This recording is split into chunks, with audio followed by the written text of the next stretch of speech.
Good morning. Today I decided to come over to a lake behind Erickson Elementary School off of Springfield Drive, south of the house. I talked with a neighbor yesterday, one of the new neighbors, the ones that moved into Mylan's house, and they told me about it.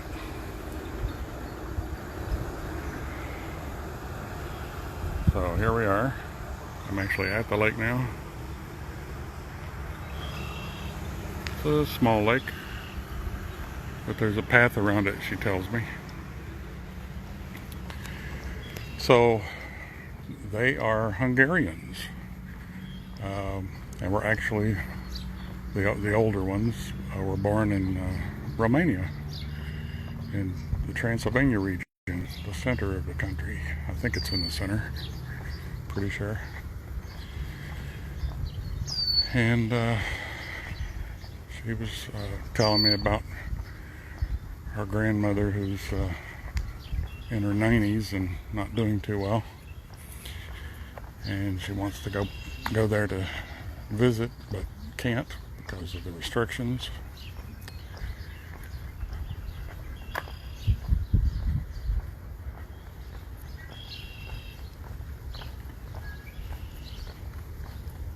Good morning. Good morning.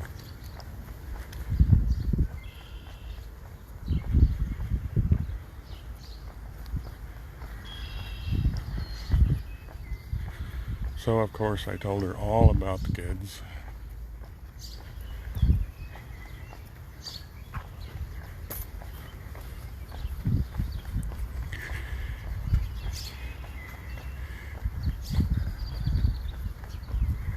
She didn't understand why the garbage wasn't picked up when it was supposed to be, so I had to explain the holiday schedules.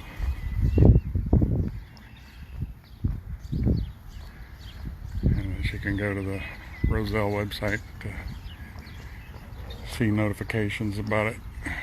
There's only certain holidays that they delay pickup for a day. Memorial Day is one of them.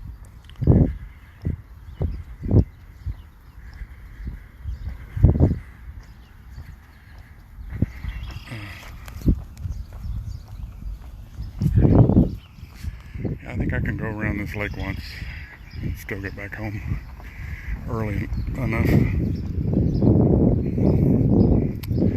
have a 9 o'clock meeting again.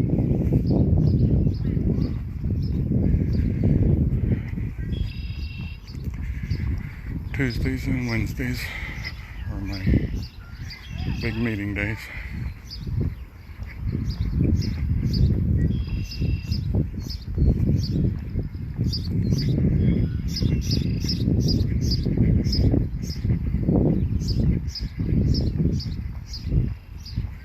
This is pretty nice. Yeah, this is the soccer fields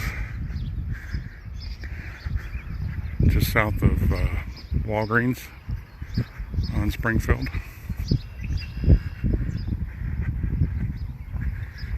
Driven by them many times. I didn't realize there was a lake back in here.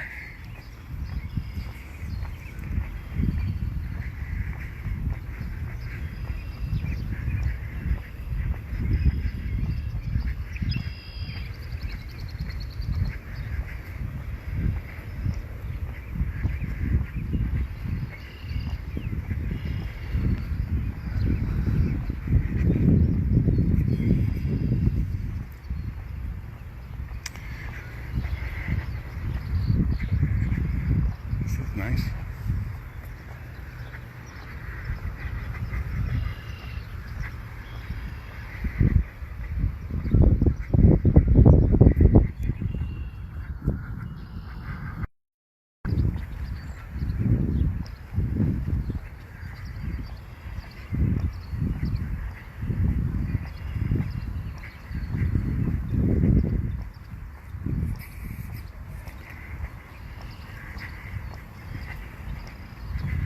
There's a little pier here.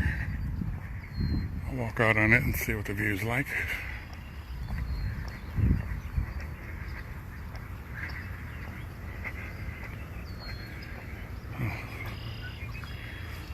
Wetlands, wake up.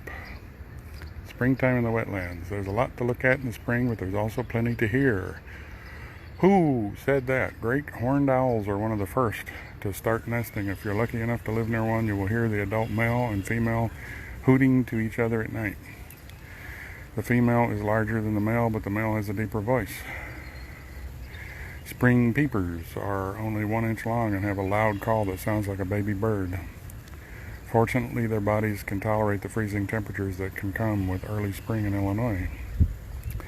Acting nutty, gray squirrels mate in the winter and spring. Watch for them chasing each other through the trees and making a call that sounds like a sneeze.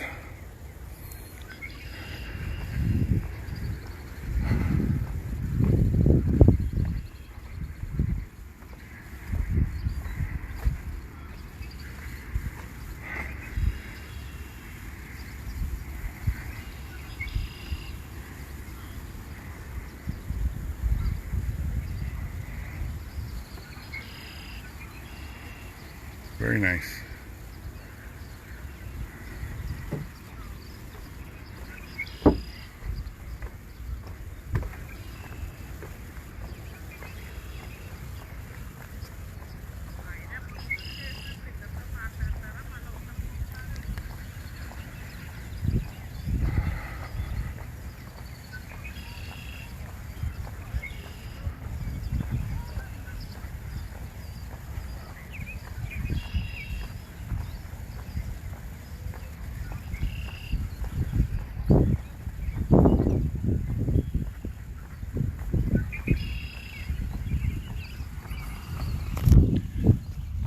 A little extra time this morning because I left early.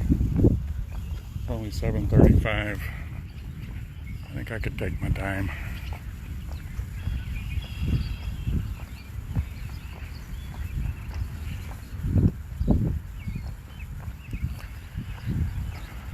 Here's another sign. Native plants. A wonderful choice for our community. Natives are a great option for many reasons. They take care of themselves. Native plants are well adapted for living right here in Illinois. They can handle everything from our freezing winters to boiling summers. Big blue stem has roots that go down over 10 feet. These long roots help the grass survive extreme freezes, droughts, winds, and even fires. They attract wildlife. Native plants are perfect partners for native wildlife. Many animals depend on the plants for food, shelter, and safe nesting sites. Monarch butterflies are picky parents. They will only lay their eggs on milkweed. They're resourceful. These plants are better at utilizing the water and nutrients in their native soils than non-native species. They grow well without fertilizers, pesticides, or much watering. Prairie dock has a strong root system that can even thrive in dense, clay-like soil. Its growth helps loosen up the soil for other plants too.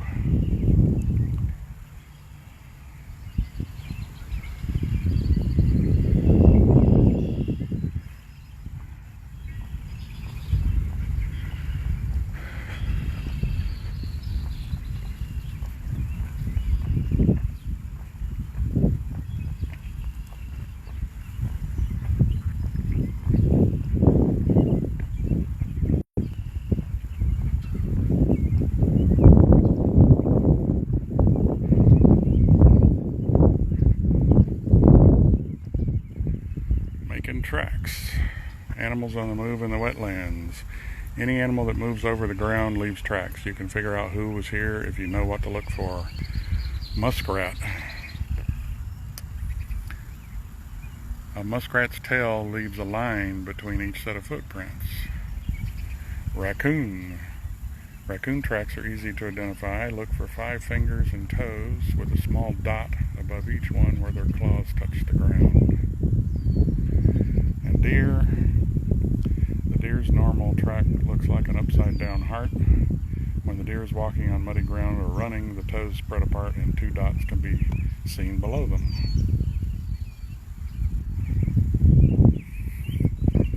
Oh, to get here, I walked towards Lake Street, like towards the entrance to the Forest Preserve, and just kept going to Lake Street, and then I took the bridge across Lake Street, and walked through the neighborhood at the end of the bridge, bearing left. A wet warehouse, floodwater storage in the wetlands. When it rains in Bloomingdale, the water that is not absorbed into the ground makes its way to this marsh, which soaks it up like a giant sponge. Without wetlands, all that water would have nowhere to go, and it would cause flooding. In addition to the water that is already here, this marsh could hold another 10 million gallons. 10 million gallons would fill 200,000 bathtubs, 1,400 tanker trucks, or a football field 23 feet deep. Okay, and there's a bridge here if I wanted to cut the walk short, or I can go this way further around the lake. I think I got the time.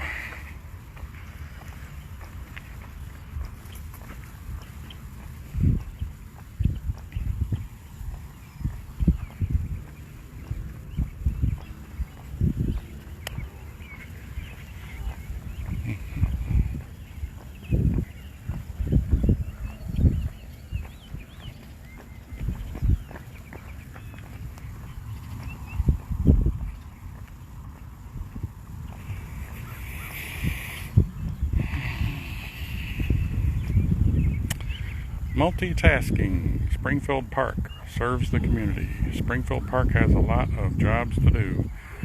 The park serves people of all ages who come to walk the trails, play in the athletic fields, fish in the marsh, and more. The wetland. Nearly half of Springfield Park's land is devoted to the wetland. It has a 1-mile handicap-accessible walking path, fishing pier, and provides great opportunities to observe wildlife. Recreation. Between basketball, soccer, and baseball, Springfield Park has 16 athletic fields and courts. The plaza is for active adults and includes horseshoes, bocce ball, beanbags, frisbee disc golf, and chess and checkerboards. The equipment for these games is available at the Johnston Recreation Center, 172 South Circle Avenue. There are also playgrounds for the kids and a biking, jogging, and walking path.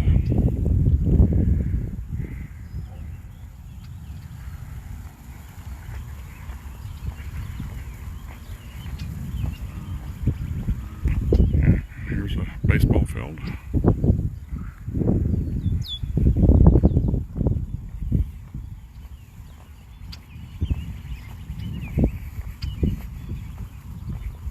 Oh, and over there in the distance, that's Erickson Elementary School. So it's at the south end of the lake. This is a bigger lake than I thought it was. You don't see it all from where you enter from that neighborhood.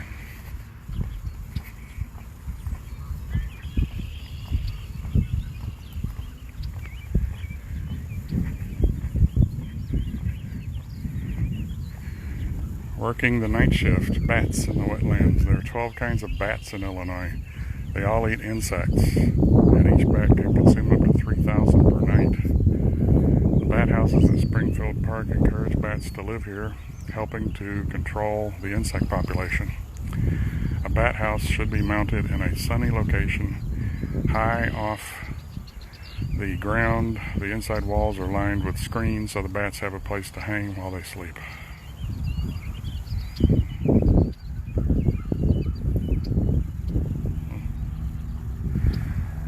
Yeah, I think I saw some bats last night, or a bat anyway.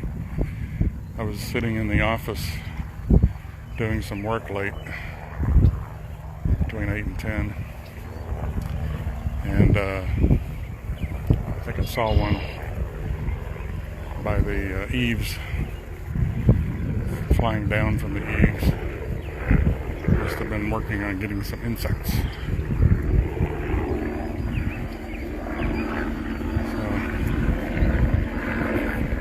Hi.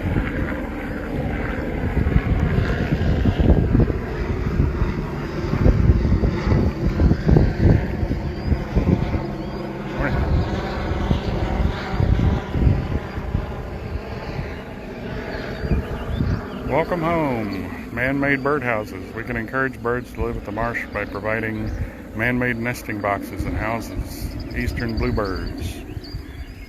Eastern bluebirds use old woodpecker holes or holes in rotting trees to make their nests. They have to compete for these spots with aggressive, invasive species like starlings and house sparrows. So the introduction of nest boxes has been very helpful to the bluebird population. Purple martins zoom through the sky eating flies, wasps, moths, and other bugs. A martin house is a multi-storied apartment building.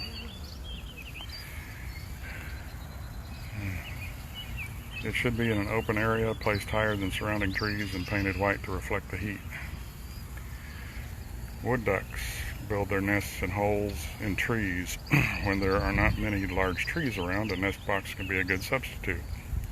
It should be posted on a pole 4 to 6 feet tall in the water or on the water's edge.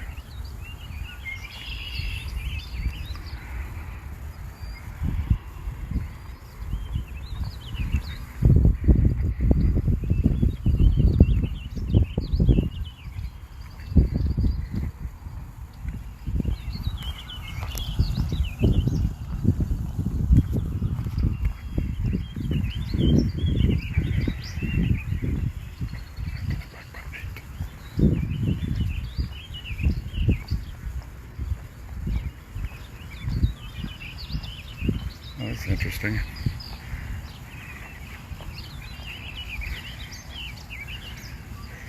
Littlefreelibrary.org. Take a book, share a book.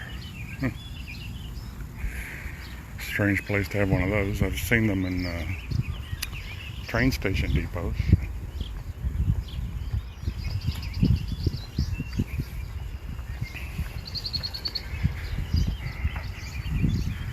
Taking the plunge.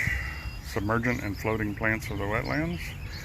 Look closely at the water. There are dozens of plants growing on it, under it, and in it that are all unique living things. Duckweed. Common duckweed. Duckweed looks like green grain scattered on the water. Each grain is one plant with a thin root hanging below the surface. Coontail, hornwort. Coontail grows in clusters under the water. Its bushy branches look like a raccoon's tail.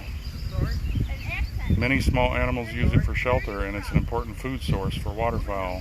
And green algae. Algae looks like wet wool floating on the water. It's not desirable because it can lower the oxygen level in the water, which can kill fish. It's difficult to get rid of, and the Bloomingdale Park District is working hard to manage it.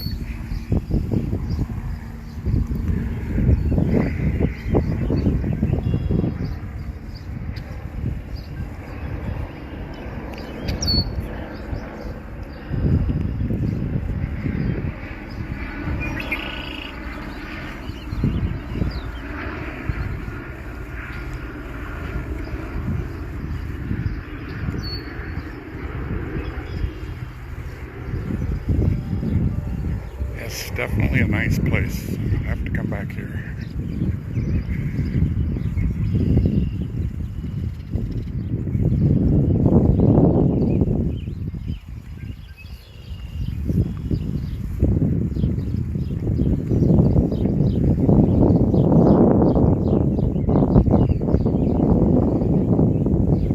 Cool creatures.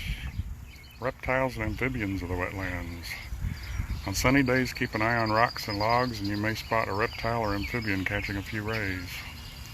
Reptiles and amphibians are cold-blooded or ectothermic. Their body temperature changes with the air temperature. They rely on the sun's heat to stay warm. Reptiles are covered in scales like snakes, turtles, and lizards. There are 10,000 species of reptile in the world. In Illinois, you'll find over 60 of them. Turtles are the easiest to spot here. Look for painted turtles and red-eared sliders. Amphibians have thin, slimy skin like frogs and salamanders. There are 6,000 species worldwide, and 42 of them are found in Illinois. Frogs can be hard to see but easy to hear. Spring peeper, peep like a baby bird. Western chorus frog, high-pitched clicks, finger running over the teeth of a comb. Bullfrog, low groan, grum grum. And cricket frog, marbles tapped together.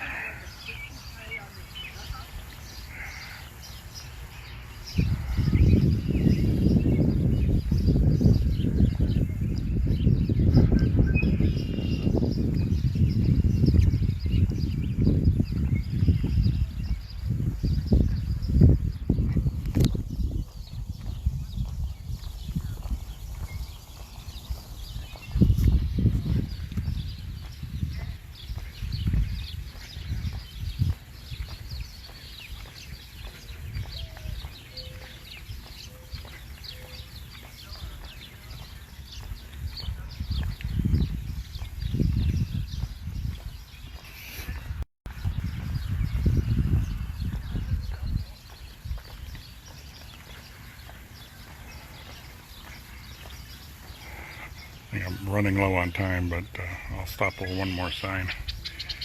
Watercolors, summer in the wetlands. Flowers take center stage in the marsh through the summer. Cup plant, look for these cheerful yellow blossoms May through July. This plant gets its name from its leaves. The area where they connect to the stem forms a cup that can catch rain and dew. Mad Dog skullcap. This member of the mint family blooms mid-late summer. Geese and most mammals won't eat it because of its bitter taste. And the purple coneflower. Purple coneflowers bloom mid-late summer. They are familiar flowers in Illinois prairies, but they also do well in moist soil as long as they get plenty of sun. Butterflies and bees visit for the nectar, and a small yellow bird called a goldfinch swings by in the fall to eat the seeds.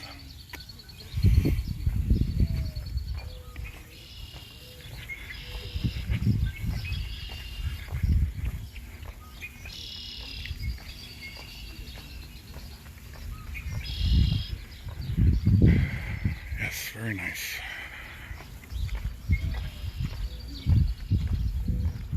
Boy, could you imagine having a house here? Just sit on the back porch and look at this.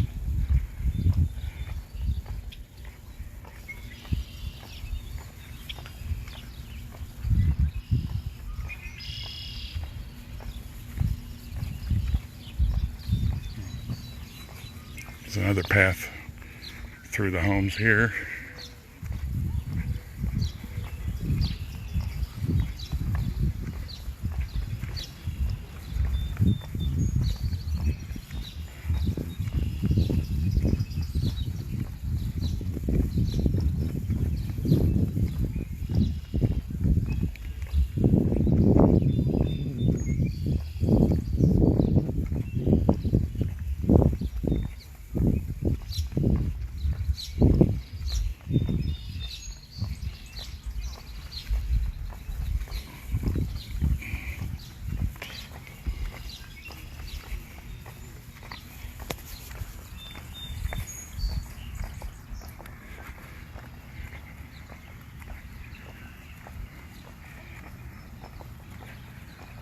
Beautiful.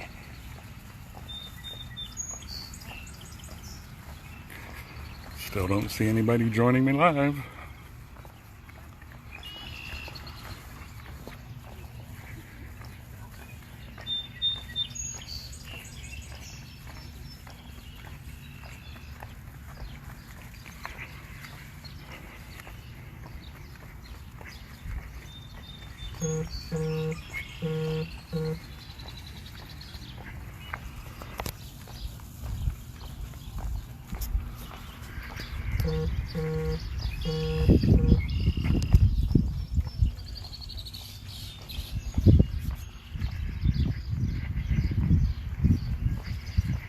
I see my friend Vince in Florida just finished a workout.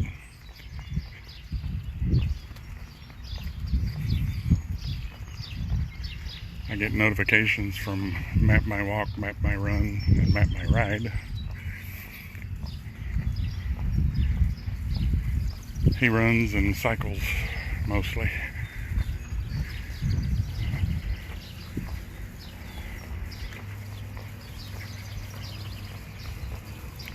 Used to live up here, and I know him from Hip Salon.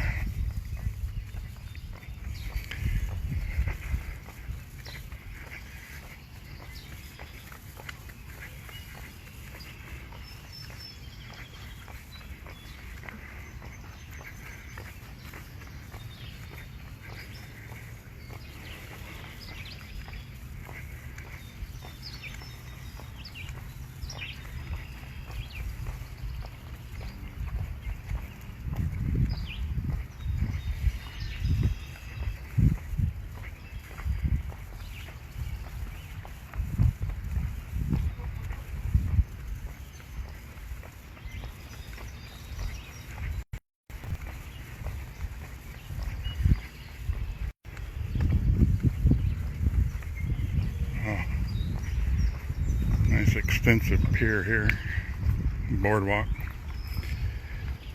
Branch out, trees and shrubs of the wetlands. Trees and shrubs provide a break from the wind and are important sources of food and shelter for marsh wildlife. River birch. Young river birch trees have smooth bark, but mature trees have shaggy, peeling bark. Birds eat the seeds, rabbits eat the saplings, deer eat the twigs, and insects drink the sap. Sandbar willow is a shrub. It grows in dense groups that provide shelter for wildlife. Black locust have clumps of white flowers that are an excellent source of pollen for honeybees. However, black locust trees are also very aggressive plants that grow quickly and can take over an ecosystem unless they are well managed.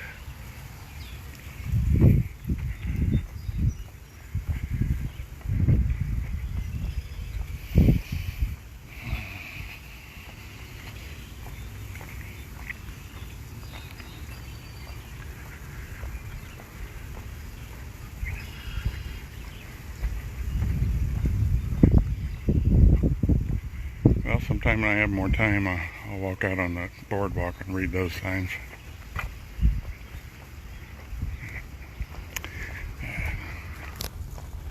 I need to be heading back pretty soon. I'm heading in that general direction.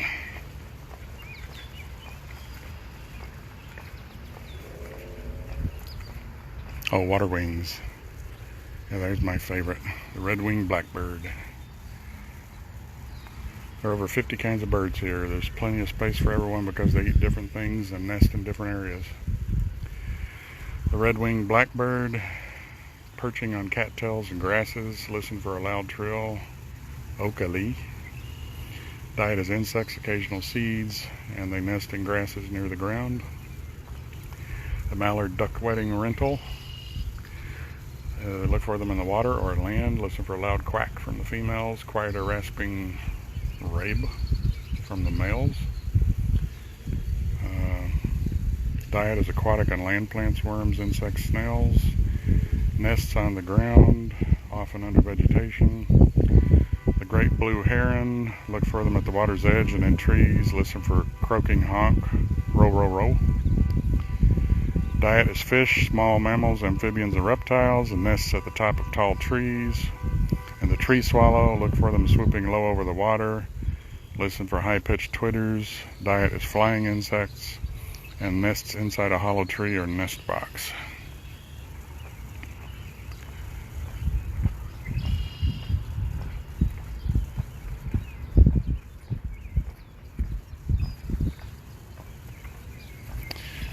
So here's that bridge I saw earlier that you can use as a shortcut.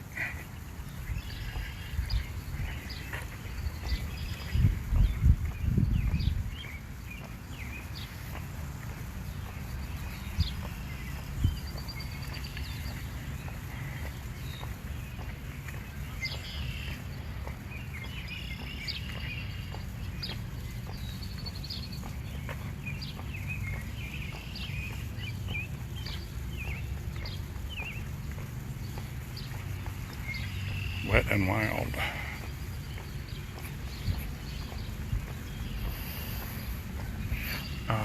Smell lilacs. There's the lilac.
8 o'clock. So I got an hour to get back home. Should have no problem doing that.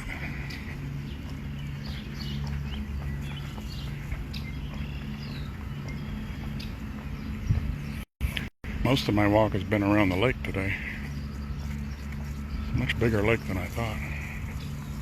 I said that.